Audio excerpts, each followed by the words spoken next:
बच्चों, आज के इस वीडियो के अंतर्गत हम पढ़ेंगे पालमपुर में गैर कृषि क्रियाएं। इससे पूर्व आपने ऊपर जो है डाला और रामकली इनके बारे में, इनके बातचीत के बारे में आपने पढ़ा। किस प्रकार इनको गांव में रहकर जो है बेरोज़गारी का सामना भी करना पड़ रहा है और किस प्रकार इनको पैसे के अरेंजमेंट के लिए कितनी समस्याओं का सामना करना पड़ रहा है, कम पैसे में ही कार्य करना पड़ रहा है। इन सब समस्याओं को ध्यान में रखते हुए हमने अधिकांश कृषि उत्पादों की बिक्री के बारे में भी पढ़ा कि किस प्रकार गांव के लोग जो है भूमि में जब गेहूं पैदा होता है तो वो गेहूं जो है अपने जीवन यापन के लिए वो रखते हैं। उसके अलावा बचे हुए गेहूं को, बचे हुए उत्पादों को वो शहर में जाकर के और जो है उनके उत्पादों की बिक्री करते हैं।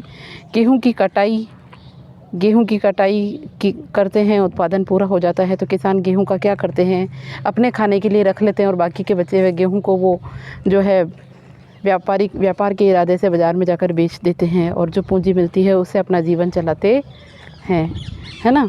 इसके बाद आपने ये देखा कि किस प्रकार तेजपाल जो है अपना घर चलाने के लिए किस प्रकार काम करता है और किस प्रकार बाकी बचे हुए समय में खेतों में जाकर के काम करता है। चंपाकली भी ईंट के भट्टों पर जाकर काम करती है और आए हुए पैसों से वो अपना घर चलाती है।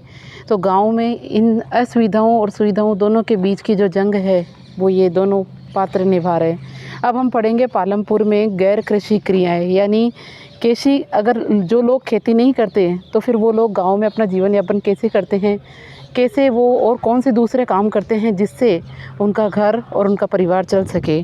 सबसे पहले देखिए, हमने देखा कि पालमपुर में खेती ही एक प्रमुख उत्पादन क्रिया है। खेती ही एक प्रमुख उत्पादन क्रिया है। अब हम कुछ गैर कृषि उत्पादन क्रियाओं पर विचार करेंगे। पालमपुर में काम करने वाले केवल 25% लोग, कितने, केवल 25% लोग ही कृषि का काम करते हैं, यानी कि 75% लोग क्या काम करते होंगे, इसके बारे में आज हम अध्ययन करेंगे। सबसे पहले गैर कृषि कार्य है डेयरी। जो लोग खेती नहीं करते वो लोग डेयरी के व्यवसाय को अपना कर रखते हैं। तो देखिए आप, पालमपुर में डेयरी यानी अन्य प्रचलित क्रिया। पालमपुर में कई परिवारों में डेयरी एक प्रचलित क्रिया है। लोग अपनी भैंसों को कई तरह की घास और बरसात के मौसम में उगने वाली ज्वार और बाजरा खिलाते हैं। दूध को निकट के बड़े गांव यानी रायगंज में बेचा जाता है। शाहपुर शहर के 2 व्यापारियों ने रायगंज में दूध संग्रहण और शीतलन केंद्र, यानी जहां चीज़ों को, दूध को और सब्जियों को जो है वो फ्रिज में रखा जाता है, जहां से दूध जो है दूर दराज के शहरों और कस्बों में भेजा जाता है। ठीक है, उसके बाद देखिए आगे, देखिए आइए चर्चा करें। हम 3 किसानों के उदाहरण लेते हैं और प्रत्येक ने अपने खेतों में गेहूं बोया है, यद्यपि उनका उत्पादन भिन्न भिन्न है। देखिए, और स्तंभ 2, दूसरा किसान। प्रत्येक किसान के परिवार द्वारा गेहूं का उपभोग समान है।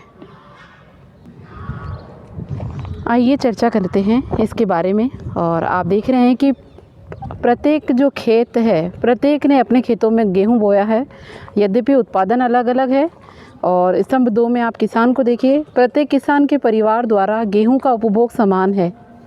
इस वर्ष के समस्त अधिशेष गेहूं का उपयोग अगले वर्ष के उत्पादन के लिए पूंजी के रूप में किया जाता है। मतलब इस साल जो उत्पादन होगा उसे बेचकर जो पैसा आएगा वो पूंजी पूरे वर्ष किसान जो है अपने जीवन यापन में काम में लेगा। इंडेक्स देखिए आप, पहला किसान, दूसरा किसान, तीसरा किसान। उत्पादन देख रहे हैं आप, वर्ष 1 में 100 तो उपभोग भी 40 हो रहा है, तो बच कितना आ रहा है, 60। तो अगले वर्ष जो 60% है वो पूंजी काम में आएगी। फिर वर्ष 2 120 उत्पादन, उपभोग 40 ही हो रहा है, तो जो बचा हुआ है वो अगले वर्ष काम आएगा या बेच दिया जाएगा। दूसरे किसान का देखिए, उत्पादन 80% हो रहा है तो उपभोग 40, तो अधिशेष जो बचेगा वो अगले वर्ष में पूंजी के रूप में काम आएगा। इस प्रकार तीसरा किसान देखिए, उत्पादन 60 हो रहा है और उपभोग 40 ही है, तो जो बचेगा 60%, वो 60% अगले वर्ष पूंजी के रूप में काम में आएगा। तो तीनों किसानों के गेहूं उत्पादन की तुलना हमने की है, किस प्रकार उत्पादन बढ़ रहा है, घट रहा है, और जो बच रहा है वो पूंजी अगले साल उत्पादन के रूप में काम में ले ली जाएगी। तीसरे वर्ष देखिए आप, किसान के साथ क्या हुआ तीसरे वर्ष में कि वो उत्पादन तो 40% कर रहा है लेकिन उपभोग केवल उत्पादन 60% कर रहा है और उपभोग केवल 40% ही है। तो बचा कितना? जो बचेगा वो अगले वर्ष पूंजी के रूप में काम में आ जाएगा। पालमपुर में लघु स्तरीय विनिर्माण का एक उदाहरण है। लघु स्तरीय विनिर्माण का मतलब है कि कुछ नवीन चीज़ें बनाना। नवीन चीज़ें जैसे इस समय पालमपुर में 50 से कम लोग विनिर्माण कार्यों में लगे हैं। ठीक है। शहरों और कस्बों में बड़ी फैक्ट्रियों में होने वाले विनिर्माण के विपरीत पालमपुर में विनिर्माण में बहुत सरल उत्पादन विधियों का प्रयोग होता है। विनिर्माण का मतलब है कुछ नवीन चीज़ों का निर्माण करना। छोटे पैमाने पर ही किया जाता है, छोटे व्यापारियों द्वारा। विनिर्माण कार्य पारिवारिक श्रम की सहायता से अधिकतर घरों और खेतों में ही किया जाता है। श्रमिकों को कभी कभार ही किराए पर लिया जाता है। ठीक है। फिर देखिए, 2 व्यक्ति हैं जिनके बारे में हम पढ़ते हैं। सबसे पहले है मिश्री लाल की कहानी। क्या है आप देखिए इसको, फिर हम इसके प्रश्न सॉल्व करेंगे। मिश्री लाल ने गन्ना पेरने वाली एक मशीन खरीदी है जो बिजली से चलती है और उसे अपने खेत में लगाया। पहले गन्ने को पेरने का काम बैलों की मदद से करता था, पर अब लोग इसे मशीनों से कराना पसंद करते हैं। मिश्री लाल दूसरे किसानों से भी गन्ना खरीद कर उसे गुड़ बनाता है। गुड़ को फिर शाहपुर के व्यापारियों को बेचा जाता है। इस प्रक्रिया में मिश्री लाल थोड़ा लाभ कमा लेता है। आइए चर्चा करें। सबसे पहले देखिए, मिश्री लाल को गुड़ बनाने की उत्पादन इकाई लगाने में कितनी पूंजी की ज़रूरत पड़ी। इस कार्य में श्रम कौन उपलब्ध कराता है? क्या आप अनुमान लगा सकते हैं कि मिश्री लाल क्यों अपना लाभ नहीं बढ़ा पाता? क्या ऐसे कारणों के बारे में सोच सकते हैं जिनसे उसे हानि भी हो सकती है? मिश्री लाल अपना गुड़ गांव में न बेचकर शाहपुर के व्यापारियों को क्यों बेचता है? तो इन प्रश्नों के जवाब हम जानेंगे। सबसे पहले आप ये देखिए कि मिश्री लाल की जो स्थिति है, मिश्री लाल ने गन्ना बेचने के लिए एक मशीन खरीदी जो बिजली से चलती है और उसे अपने खेतों में लगाया। ठीक है। पहले यही काम वो परंपरागत स्रोतों यानी बैलों के ज़रिए से करता था, पर अब वो मशीनों के ज़रिए से कार्य कर रहा है। तो मशीन खरीदने के लिए उसे पैसे की ज़रूरत पड़ी होगी। अब ये पैसा कहाँ से आया होगा?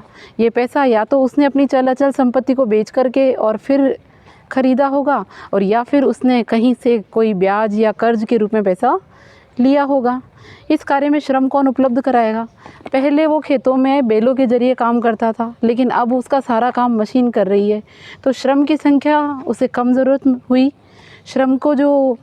श्रमिकों की संख्या में उसने कमी कर दी। मशीन उसका सारा काम कर रही है। क्या आप अनुमान लगा सकते हैं मिश्री लाल को क्यों लाभ नहीं बढ़ा पा रहा? तो पहले की तुलना में अब उसका काम जो है मशीनों के द्वारा हो रहा है, तो उसको जो लाभ है, अब वो लाभ का हिस्सा उसका पहले पूंजी के रूप में मशीनरी के रूप में लगाना पड़ा, तो लाभ नहीं बच रहा। आप सोच सकते हैं और उससे हानि भी हो सकती है। अगर उसकी मशीन किसी दिन ख़राब हो गई तो वो अपना कार्य नहीं कर पाएगा। ठीक है। तो ऐसे कारण भी हो सकते हैं, मशीनरी की ख़राबी हो सकती है, और उसके अलावा भी दूसरी चीज़ें हैं। मिश्री लाल अपना गुड़ गांव में नहीं बेचता क्योंकि उसे गांव में पैसा सही नहीं मिलता, इसीलिए वो शाहपुर के मार्केट में जाकर के व्यापारियों को अपना सामान, अपना गुड़ बेचता है। पालमपुर के दुकानदार के बारे में पढ़ते हैं। पालमपुर में ज़्यादा लोग व्यापार नहीं करते, वस्तु विनिमय नहीं करते।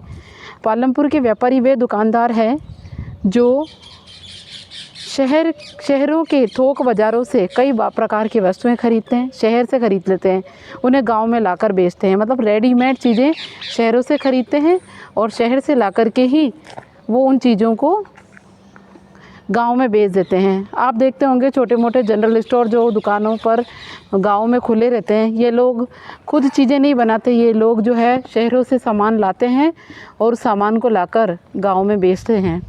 गांव में छोटे जनरल स्टोरों में चावल, गेहूं, चाय, तेल, बिस्किट, साबुन, टूथपेस्ट, बैटरी, मोमबत्तियाँ, कॉपियाँ, पेन, पेंसिल आदि, यहाँ तक कि कुछ कपड़े भी गांव में बिकते हैं। कुछ परिवारों ने जिनके घर बस स्टैंड के निकट है, अपने घर के एक भाग में छोटी दुकान खोल ली है, वे खाने की चीज़ें बेचते हैं। तो इस प्रकार पालनपुर में दुकानदार जो है वो छोटी मोटी दुकानें खोल करके अपना व्यवसाय चलाते हैं। अब आप देखिए करीम की कहानी। करीम ने गांव में कंप्यूटर केंद्र खोल रखा है। ठीक है, खोल लिया है। हाल ही के वर्षों में कई विद्यार्थी शाहपुर शहर के कॉलेज जाने लगे हैं और करीम ने देखा कि गांव के कई छात्र शहर की कक्षा कंप्यूटर कक्षाओं में जाते हैं। गांव में 2 महिलाओं के पास कंप्यूटर की डिग्री थी, उसने उन्हें काम पर लगा लिया। कंप्यूटर खरीदे और घर में बाजार के और खुले बाहर के कमरे में कक्षाएं शुरू कर दी।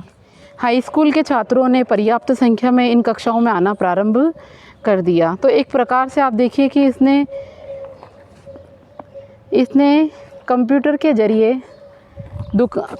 ज़रिए गांव में ही बच्चों के लिए क्लासेस शुरू करवाई, ठीक है। और महिलाओं को 2 महिलाओं को जिन्होंने डिग्री प्राप्त कर रखी थी, उन महिलाओं को इन्होंने रोज़गार दिया, ठीक है। आइए चर्चा करें, करीम की पूंजी और श्रम किस प्रकार से मिश्री लाल की पूंजी और श्रम से अलग है। करीम ने जो है वो कंप्यूटर की दुकान खोलकर लोगों को रोज़गार दिया और उनकी जो शिक्षा है उसका इस्तेमाल किया और गाँव से शहर जाने वाले बच्चों के लिए उसने कार्य किया। लेकिन मिश्री लाल की स्थिति आपने अलग देखी है। मिश्री लाल जो है पहले गन्ने की खेती जो है वो करता था, गुड़ बनाता था और उसके बाद उसने मशीन ख़रीद ली, तो उसका कार्य जो है अब एक अकेली मशीन उसका कार्य कर रही है, ठीक है। इससे पहले किसी और ने कंप्यूटर केंद्र शुरू क्यों नहीं किया? संभावित कारणों की चर्चा कीजिए। हो सकता है कि इससे पहले कंप्यूटर के क्षेत्र में किसी को कोई जानकारी ना हो, या फिर हो सकता है टीचर अवेलेबल नहीं हो, या फिर ये भी हो सकता है कि कंप्यूटर ख़रीदने के लिए पूंजी ही ना हो। तो ऐसी कई समस्याएं हैं जिनके बारे में गांव वालों ने इस क्षेत्र में शुरुआत नहीं की हो। तो ये बहुत अच्छी बात है कि गांव के करीम ने गांव में कंप्यूटर के क्षेत्र में ऐसी शुरुआत की, ठीक है। फिर परिवहन देखिए, परिवहन तेज़ी से विकसित होता है एक क्षेत्र। पालमपुर और रायगंज के बीच सड़क पर कई प्रकार के वाहन चलते हैं, रिक्शे वाले, तांगे वाले, जीप, ट्रैक्टर, ट्रक ड्राइवर, परंपरागत बैलगाड़ी और दूसरी गाड़ियाँ चलाने वाले वे लोग हैं जो परिवहन सेवाओं में शामिल है, ठीक है। वे लोगों और वस्तुओं को एक जगह से दूसरी जगह पहुंचाते हैं और बदले में उन्हें पैसे मिलते हैं। गत कई वर्षों में परिवहन से जुड़े लोगों की संख्या बढ़ गई है। इस मामले में आप किशोर की कहानी देख सकते हैं। किशोर एक खेतीहर मजदूर है। अन्य ऐसे ही श्रमिकों की भांति किशोर को अपने मजदूरी से अपने घर परिवार की आवश्यकताएं पूरी करने में कठिनाई होती है। कुछ वर्ष पहले किशोर ने बैंक से कर्जा लिया था और ये एक सरकारी कार्यक्रम के अंतर्गत था, जिसमें भूमिहीन निर्धन परिवारों को सस्ते कर्जे दिए जा रहे थे। किशोर ने इस पैसे से एक भैंस खरीदी। अब वह भैंस का दूध बेचता है, ठीक है। अब उसने अपनी भैंस गाड़ी बना ली है और वो कई प्रकार के सामान ले जाता है। सप्ताह में एक दिन वह गंगा के किनारे से कुम्हार के लिए मिट्टी लेकर आता है, या कभी कभी वह गुड़ या अन्य वस्तुओं को लेकर शाहपुर जाता है। हर एक महीने उसे परिवहन संबंधित कोई ना कोई काम मिल जाता है। परिणाम स्वरूप किशोर पिछले वर्ष की तुलना में अब अधिक कमाने लगा है। तो आइए इसके बारे में और चर्चा करते हैं, क्या कहना चाह रहा है। किशोर की स्थायी पूंजी क्या है? क्या आप सोच सकते हैं कि उसका कार्यशील पूंजी कितनी होगी? किशोर अपनी उत्पादन क्रियाओं में लगा हुआ है। आप कह सकते हैं कि किशोर को पालनपुर की अच्छी सड़कों से भी लाभ हुआ, क्योंकि उसे अपना सामान लाने और ले जाने में अब कोई दिक्कत नहीं होती है, ठीक है। उसकी जो स्थायी पूंजी है उसमें वृद्धि हुई है। पहले की तुलना में उसके पास अब पैसा है। उसने भैंस खरीद ली है, भैंस गाड़ी बना ली है और उसके अलावा बर्तन बेचना शुरू करा। इसके बाद वो जुड़े हुए अनेक कार्य करने लग गया है और शहरों में ले जाकर माल बेचता है, ठीक है। तो इस प्रकार हम कह सकते हैं कि किशोर की ज़िंदगी में अब और परिवर्तन आया। तो आप देख सकते हैं। इसके बाद सारांश है जो कि गांव से संबंधित ही है कि गांव में खेती एक प्रमुख उत्पादन प्रक्रिया है बच्चों, ठीक है। और वे किसान जो है वो भूमि से अधिक फसल उत्पादन करते हैं। उपलब्ध है। भूमि स्थायी तथा दुर्लभ है। उत्पादन को बढ़ाने के लिए भूमि और अनेक प्राकृतिक संसाधनों पर बहुत अधिक दबाव पड़ा है और श्रम उत्पादन के अनेक कारकों की तुलना में प्रचुर मात्रा में उपलब्ध है और श्रम का अधिक प्रयोग करना आदर्श होता है। दुर्भाग्यवश ऐसा नहीं हुआ। खेतों में किसान श्रमिकों का उपयोग सीमित है। अवसरों की तलाश में श्रमिक आस पड़ोस के गांवों, शहरों और कस्बों में जा रहे हैं। कुछ श्रमिकों ने गांव में ही गैर कृषि क्षेत्र में काम करना शुरू कर दिया है और गैर कृषक क्षेत्र बहुत बड़ा नहीं है। भारत में ग्रामीण क्षेत्र के 100 कामगारों में से केवल 24 ही गैर कृषि कार्यों में लगे हैं। गांव में अनेक प्रकार की गैर कृषि क्रियाएं होती हैं और प्रत्येक कार्य में लोगों की संख्या कम है, ठीक है। गैर कृषि उत्पादन प्रक्रियाओं में वृद्धि हुई है। जो लोग खेती नहीं करते वो लोग दूसरे कार्य करते हैं। कम पूंजी से गैर कृषि क्रियाएं शुरू करते हैं, उसके बाद पूंजी प्राप्त करते हैं, फिर बचत होती है, फिर ब्याज दर जो कम उपलब्ध हो तथा बिना बचत वाले लोग भी गैर कृषि कार्य शुरू करते हैं। गैर कृषि कार्यों के प्रसार के लिए ज़रूरी है बाजार, वस्तुएं और सेवाएं। पालमपुर में हमने देखा कि आस पड़ोस के गांव, कस्बों, शहरों में गुड़, गेहूं, दूध आदि उपलब्ध हैं। जैसे जैसे ज़्यादा गांव, कस्बों और शहरों से अच्छी सड़कों, परिवहन और टेलीफोनों से जुड़ेंगे, भविष्य में गाँव में और भी गैर कृषि क्रियाओं के अवसर बढ़ेंगे। तो ये आपका चैप्टर जो है वो यहीं कंप्लीट होता है।